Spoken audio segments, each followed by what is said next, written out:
ఋషులు తమ స్వరములు కంఠముతో మంత్రము పల్కగా భక్తులందరానందపు కొల్పగా నాట్యములాడగా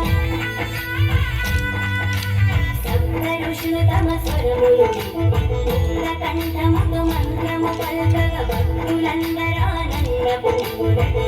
కొల్పగా నాట్యములాడగా గోదాదేవి కరములు పట్టును అనాథనాథుడు పెళ్లి కొడుకున ఏడు జనులకు మంగళరూపుడు నారదుడు అతి శుభములీయగా రంగని కళ్యాణం